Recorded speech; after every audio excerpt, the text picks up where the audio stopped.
Assalamualaikum warahmatullahi wabarakatuh.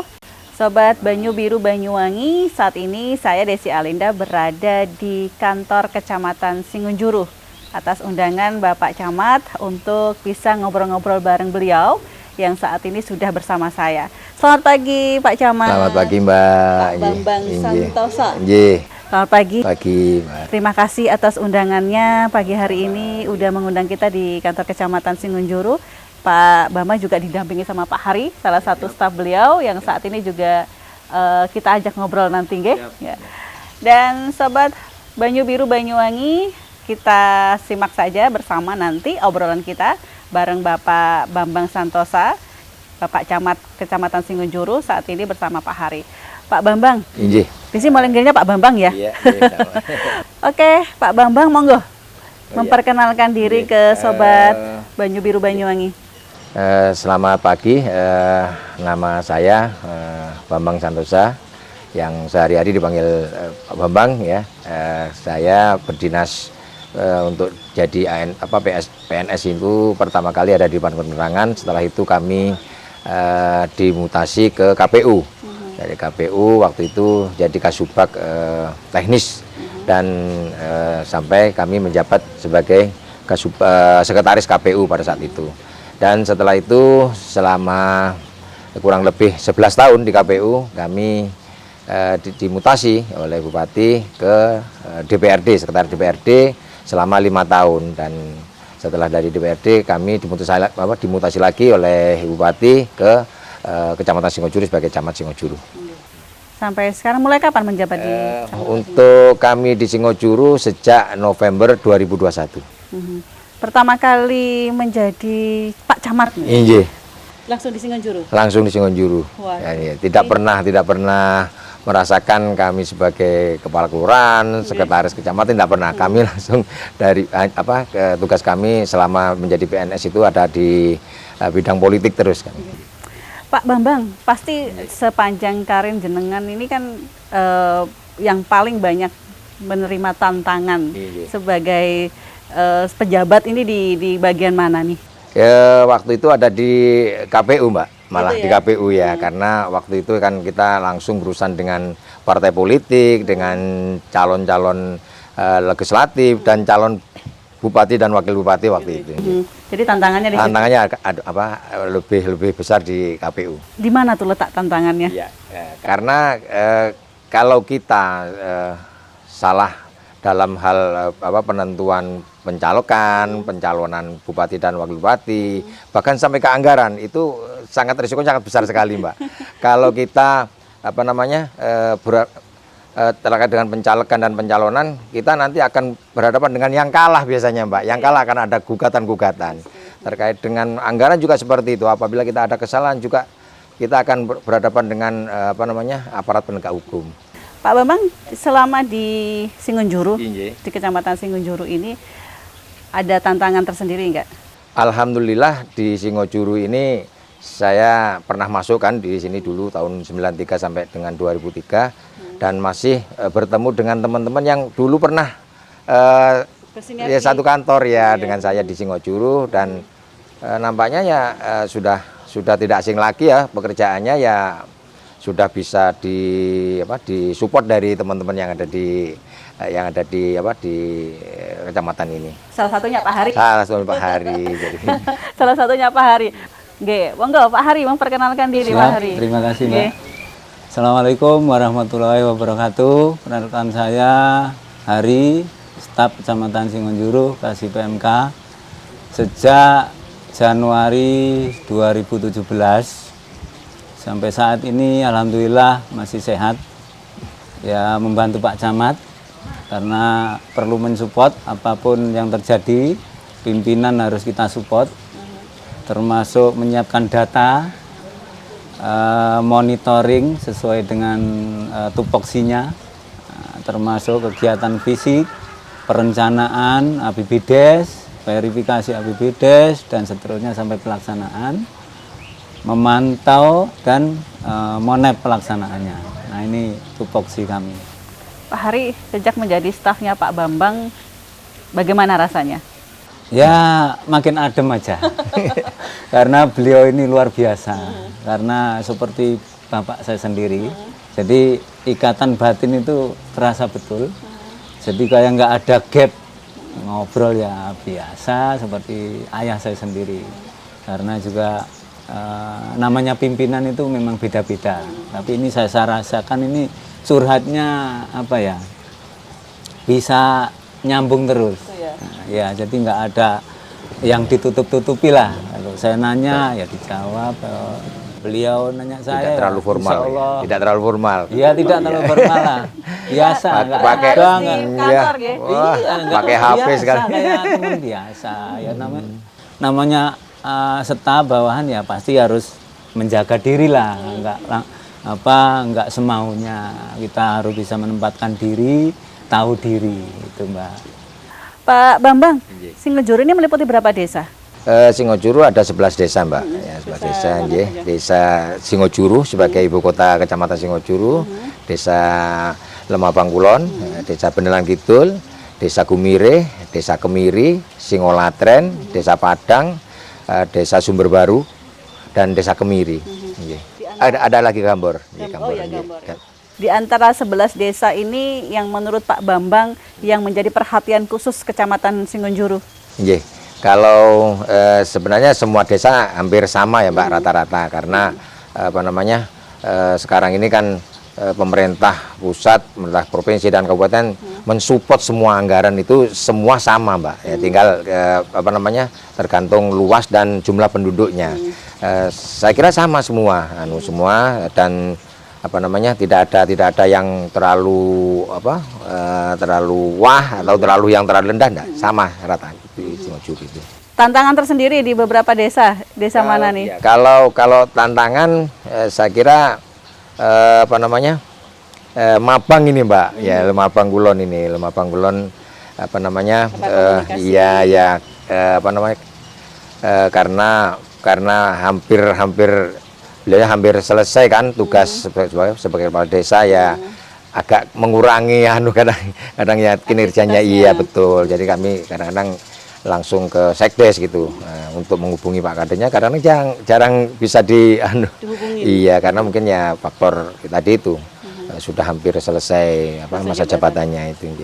Pak Bambang, jenengan apakah sudah merasa apa yang dilakukan oleh pemerintah daerah atau pemerintah pusat ini, apakah jenengan sudah merasa optimal banget buat perkembangan desa-desa di bawah naungan Kecamatan Singojuru ini? Kalau terkait dengan hal itu, saya kira sudah maksimal ya, Mbak, maksimal baik bantuan yang digelontorkan oleh pusat, provinsi dan kabupaten. Nampaknya untuk untuk meningkatkan kesejahteraan masyarakat itu sudah maksimal. Bahkan kami kadang-kadang terkait dengan bantuan-bantuan yang diberikan oleh pemerintah itu sampai kewalahan kita mencari yang warga masyarakat yang belum mendapat ini siapa gitu, sampai bingung kita ini karena saking banyaknya bantuan-bantuan yang digelontorkan pemerintah. Tetapi beberapa saat yang lalu di depan jenengan itu kan ada sekolah. Ada sebuah sekolah di mana sekolah itu kebetulan mendapatkan sebuah bantuan sumur oleh Bapak Michael Edi Haryanto sebagai Ketua DPC Partai Demokrat Kabupaten Banyuwangi. Pak Bambang mensupport hal itu juga, nggih? Iya, betul, nggih, saya mensupport itu karena pada waktu pertemuan di Masjid Baitur Rahman itu ada salah satu ketua komite dari SD 1 ketua komite SD 1 Singojuru yang waktu itu langsung menyampaikan keluhannya terkait dengan tidak maksimalnya air yang ada di sekolahan. Memang pada saat itu sebelum adanya sumur bor itu ada yang namanya HIPAM dulu, Mbak. HIPAM. Cuman HIPAM ini tidak bisa maksimal karena semakin hari semakin banyak yang menggunakan, akhirnya yang arah di SD itu semakin kecil dan akhirnya banyak anak-anak yang siswa yang membutuhkan air itu langsung menuju ke sungai. Jadi karena kekhawatiran dari pihak komite dan para guru takut hanyut ya, karena Sungai Badeng itu kadang-kadang langsung bisa meluap seperti yang diketahui tahun 2019 kan menimbulkan bencana kan itu. Jadi takutnya seperti itu, akhirnya karena ada Pak Michael waktu berkunjung ke Singojuru di masjid itu akhirnya menyuarakan, mengusulkan minta bantuan sumur bor, dan alhamdulillah dalam bantuan spontanitas Pak Michael langsung mengiyakan, dan setelah dikasih bantuan langsung hari itu juga besok paginya langsung langsung direalisasikan dalam waktu 1 minggu sudah bisa keluar air, Mbak. Alhamdulillah itu. Kita juga kepingin tahu nggih Pak Bambang, secara personal ataupun secara Pak Bambang sebagai Kecamatan Singunjuru, sedekat apa hubungan dengan Pak Michael? Saya ini kan pernah dinas di sekretariat DPRD. Waktu itu saya pas saat itu saya menjadi kabak persidangan dan perundang-undangan. Setelah itu setelah 1 tahun saya dipindah di kabak keuangan. Pada saat kami menjadi kabak keuangan, kami diberi tugas oleh pimpinan kami untuk mengawal perjalanan pimpinan dewan. Waktu itu baru pertama kali saya dengan Pak Michael itu keluar pulau malahan ke Banjarmasin. Saat itulah kami berinteraksi. Pak Michael ternyata orangnya ya memang enak kan, diajak ngomong, dan catatan yang perlu dalam hati saya ini, beliau itu tidak pernah mengandalkan orang lain, Mbak. Bahkan beliau sendiri, Kak, contoh pada saat makan, saya itu malah gini, kok yang selalu bayari kok Pak Michael kan gitu, kok Pak Michael yang bayar, yang lainnya nggak ada ya Pak Michael itu yang Terus dimanapun saya pernah ngawal Pak Michael seperti itu, Pak Michael itu pantang dibayari itu kalau masalah makan. Dan banyak yang lain yang saya mungkin kalau saya ceritakan panjang ini, Mbak, kalau dengan Pak Michael itu. Dan bagaimana sosok seorang Michael Edi Haryanto sebagai Ketua DPC Partai Demokrat di mata Pak Bambang skala pribadi? Kalau secara pribadi Pak Michael itu orangnya humble ya, Mbak ya, dan tegas lagi, Mbak. Selama saya mendampingi beliau pada saat di DPR itu, saya sering mengikuti rapat-rapat yang ada di DPR. Dia tegas, Mbak, khususnya kepada dinas-dinas yang membahas masalah anggaran. Kalau Pak Michael itu sekali membahas masalah anggaran itu orangnya tidak mau ada hanya janji-janji itu, harus ada bukti yang harus dilaksanakan. Iya, betul, nggih. Jadi kalau menurut saya Pak Michael itu sebagai ketua partai, sebagai pimpinan dewan, namanya memang perlu dukungan yang lebih besar lagi dari masyarakat. Dan sebagai camat Singunjuru gitu ya, Pak Bambang pasti punya beberapa staf-staf di bawah jenengan ini. Seperti yang jenengan sampaikan tadi, bahwa ikatan emosional antara Bapak dan staf-staf yang ada di Kecamatan Singunjuru ini sudah terbangun sebelum menjadi camat ya, karena pernah di sini juga gitu ya. Dukungan atau dukungan yang bagaimana bentuknya diberikan mereka kepada jenengan? Salah satunya Pak Hari mungkin bisa menyampaikan dukungan apa yang disampaikan ke Pak Bambang. Termasuk tupoksi ya, termasuk kegiatan di luar tupoksi ya. Jadi kami ini selalu menyupport ya, walaupun bukan tupoksi kami, apapun perintah Pak Camat ya harus kami lakukan. Begitu. Iya, itu ya itu saja sudah. Dan beberapa staf juga seperti itu. Iya, selalu mendukung. Ya. Pak Bambang purna kapan ini? Insya Allah bulan Juni, Mbak. Tahun depan. Tahun depan. Bulan Juni tahun depan inilah masa berakhirnya jabatan jenengan sebagai camat dan sebagai PNS. Gitu ya. Sobat Banyu Biru Banyuwangi, masih bersama saya Desi Alinda di kesempatan hari ini, dan masih bersama Bapak Bambang dan Pak Hari di Kecamatan Singunjuru. Pak Bambang, kita tahu kalau kita berada di sebuah tempat gitu atau di sebuah wilayah, pasti kita bertemu dengan karakteristik penduduk di satu tempat dengan di tempat yang lain pasti berbeda. Menurut Pak Bambang, karakteristiknya orang-orang Singunjuru ini bagaimana nih? Karena sebagian juga suku Using ya, kalau nggak salah. Suku Using. Semenjak kami dipercaya oleh Ibu Bupati untuk menduduki camat di Singunjuru ini, warga Kecamatan Singojuru ini kebanyakan Using ya Mbak, ya Using sekali. Kalau hampir nggak ada Madura itu, cuman ada Cina sedikit ya. Kalau Using yang ternyata masyarakat di Singojuru itu tidak seperti yang saya bayangkan. Enakkah, sulitkah kan gitu. Ternyata masyarakat Singojuru lebih mudah Mbak untuk diajak untuk baik itu. Diajak untuk baik, ya betul. Terbukti terkait dengan kepatuhan kepada kedisiplinan pembayaran pajak. Ternyata Singojuru itu pernah menduduki ranking pertama Mbak. Ranking pertama. Waktu kami dinas di Singojuru tahun 93 sampai 2003 itu, Singojuru itu masih banyak yang hutang gitu 5 tahun sebelumnya terkait dengan pelunasan pajak. Ternyata setelah kami masuk di tahun 2021 sampai sekarang ini, bahkan masyarakat Singojuru lebih patuh gitu loh. Sampai-sampai kita mendapatkan reward dari pemerintah. Karena tadi itu kita mendapatkan urutan pertama untuk membayar pajak. Karena kan sudah yang saya sampaikan tadi itu kan orangnya baik gitu loh. Terkait dengan kepatuhan. Terkait dengan kesehatan juga seperti itu. Kita kemarin pada saat COVID-19 itu kecamatan-kecamatan lain di Kabupaten Banyuwangi ini sangat sulit untuk memberikan vaksin kepada warganya. Ternyata Singojuru antusias warganya.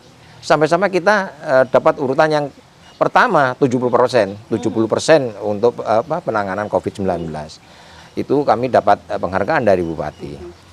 Terus 3 bulannya lagi kami juga mendapatkan penghargaan juga seperti itu terkait dengan COVID yang lansia. Lansia itu kita mendapatkan 80%. Kami dapat penghargaan dari Pak Kapolresta, yaitu uang 10 juta. Wah, waktu itu. Bener nih Pak Hari. Bagaimana menurut Pak Hari, apakah sebenarnya kendala pada masyarakat Singojuru ya?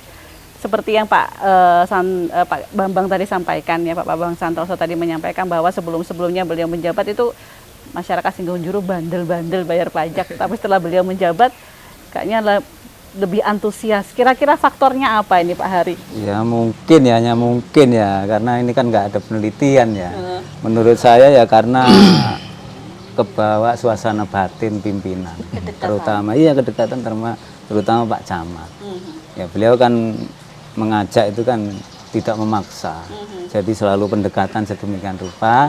Jadi bagaimana caranya masyarakat itu bisa simpati, bisa ikut greget dalam membayar pajak, karena dengan keikhlasan mungkin ya, keikhlasan memimpin itu kan bisa berdampak psikologis dari masyarakat. Ini yang menurut saya begitu. Karena kedekatan beliau ke masyarakat lah, jadi komunikasi itu terjalin dengan baik. Kalau ada orang Jawa bilang jadi sungkan nggak bayar pajak karena Pak Camatnya baik begitu ya. Ya contoh soal kalau misalnya pimpinan marah-marah itu biasanya bawahannya malah males kan gitu ya. Tapi kalau selalu senyum, selalu mengajak, dekati, ngajak ngopi, ngajak ngobrol, ya kan akhirnya kan juga sungkan sendiri Mbak, kan gitu kira-kira. Ini menginspirasi untuk pejabat-pejabat yang lain loh ya, Sobat Banyu Biru Banyuwangi, karena mungkin ini faktor yang mungkin bisa dibilang ini faktor nggak ada di atas kertas, tetapi adanya di hati ya. Ikatan chemistry antara warga dan juga pejabat terkait. Pak Bambang, setelah Purna nanti kan ini udah deket nih tahun depan, mau kemana ceritanya? Ya sejak awal waktu kami masih dinas di DPRD itu kan saya selalu berhubungan dengan para anggota DPRD yang notabene juga anggota partai kan gitu. Saya lihat aja teman-teman yang ada di DPRD itu, akhirnya saya kok ada keinginan untuk mengikuti jejak-jejak beliau yang ada di DPRD. Kami pernah waktu itu sempat ngobrol dengan salah satu anggota DPRD, kalau seandainya saya itu nanti pensiun, malah acungi jempol gitu. Ya daripada kita ilmunya kita tidak dimanfaatkan, lebih baik juga gabung dengan partai-partai yang ada di DPRD. Jadi banyak yang mendukung bagi kami. Akhirnya kebawa sampai sekarang. Setiap kali ada beberapa teman atau mungkin anggota DPR yang berkunjung ke sini, gimana Bambang, apa jadi ya siap, cuman kami masih PNS karena nanti baru bisa menyampaikan saya ke partai A, B, C, D ini nanti pada setelah bulan Mei kan gitu. Karena setelah pensiun kita sudah netral kan Mbak. Kalau hari ini kami masih belum bisa menyatakan saya partai A, B, C belum bisa. Tapi untuk keinginan sebagai anggota dewan ada setelah pensiun. Yang mendasari apa Pak? Kok milih nggak ngumpul cucu aja liburan gitu? Kok masih kepengin sibuk gitu ya? Kayak kepengin sibuk, kepengin mengabdikan diri ya karena apa namanya ya masih tenaga masih kuat lah ya gitu untuk masih ya energik masih gitu energik ya. Bisa mengabdikan diri kepada bangsa dan negara ini melalui mungkin DPRD itu yang. Jadi memang rencananya seperti itu. Jadi udah bertekad setelah itu yang mendasari adalah karena masih pingin memberikan sumbangsih ya pengabdian kepada masyarakat. Pak Hari gimana nih? Pak Camat nyalon ya? Ya alhamdulillah. Artinya menurut saya, pandangan saya ini ya beliau ini mau bekerja keras, tidak mau tinggal diam. Setelah pensiun kan biasanya kan ada curhat itu teman-teman yang sudah pensiun, dolen dibayar ya artinya kan main terus kemana-mana. Kalau beliau ada kemauan berarti kan masih ada mau kerja, mau yang Banyuwangi ini bisa perlu disumbang lagi, dibantu lagi, bisa berguna bagi masyarakat kan gitu Mbak. Pak Bambang kan beberapa anggota dewan sudah melakukan kegiatan reses ya. Di Kecamatan Singonjuru juga sudah ada. Sudah Mbak, sudah ada beberapa anggota dewan yang melakukan reses di beberapa desa yang pernah kami ikuti, ada di Desa Cantuk malahan berdua-duanya. Dan menurut jenengan kegiatan reses yang dilakukan ini apa sudah optimal Pak Bambang? Yang selama ini ya kan untuk reses itu kan jaring aspirasi Mbak ya. Cuman ada salah satu dari anggota dewan itu yang selain menjaring aspirasi juga memberikan bantuan langsung itu ada itu salah satu anggota dewan yang seperti itu. Baik Pak Bambang, sebelum kita akhiri obrol-obrol kita hari ini, harapan Pak Bambang ke depan untuk Singonjuru dan untuk Banyuwangi pada umumnya sebagai camat Singonjuru apa nih kira-kira? Makasih Mbak. Harapan kami ke depan agar Singonjuru ini yang banyak orang memandang sebelah mata, yang mohon maaf pasar saja itu Singonjuru nggak ada Mbak. Pasar nggak ada, bank pun nggak ada, apalagi mall ya.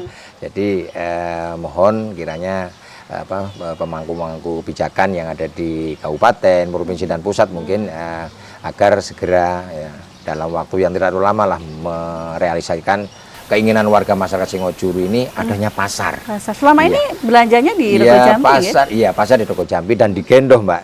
Gendoh itu sudah masuk Sempu. Ada memang pasar di Singonjuru itu, tapi pasarnya istilah kalau orang Singonjuru itu mengatakan pasar templek. Hanya terjadi ya hari Selasa dan hari Jumat saja. Setelah itu dia nggak ada lagi gitu. Jadi permohonan kami mohon untuk Singonjuru mohon dibangun pasar ya, bangun pasar dan ada bank Mbak, ada bank ya. Karena transaksi di Singonjuru ini kalau saya amati sudah lebih mengarah kepada hubungan antar bank ya, terkait dengan perekonomian ini. Karena nggak ada bank ya larinya ke Rego Jambi dan ke Gendoh gitu. Jadi itu harapan kami, hanya itu aja yang perkara yang lain ya bisa sambil lalu kan namanya. Pak Hari, harapannya buat Pak Bambang juga bagaimana nih? Atau buat Banyuwangi bagaimana? Ya kami sebagai staf ini Mbak ya harapannya ya pimpinan nanti setelah purna ya bisa mengabdikan diri dengan apapun yang diinginkan bisa tercapai, termasuk mau ikut ke parpol. Kemudian yang ke kabupaten ya kami mohon apa yang disampaikan Pak Camat tadi yang benar. Singonjuru perlu pasar, perlu bank, perlu penginapan atau hotel gitu ya. Jadi biar sama dengan camatan-camatan lain. Pasar ini sudah ada embrionya, pasar desa ya, yang disebutkan Pak Camat tadi hari Selasa sama Jumat. Ini perlu kami usulkan melalui musren mungkin bila perlu untuk dibangun pasar bila memungkinkan, karena ini perlu penelitian atau survei. Baik Sobat Banyu Biru Banyuwangi, demikian tadi obrolan kita bareng Pak Bambang dan Pak Hari di Kecamatan Singojuru. Terima kasih atas kebersamaannya, kita ketemu lagi di obrolan yang akan datang. Assalamualaikum warahmatullahi wabarakatuh. Waalaikumsalam.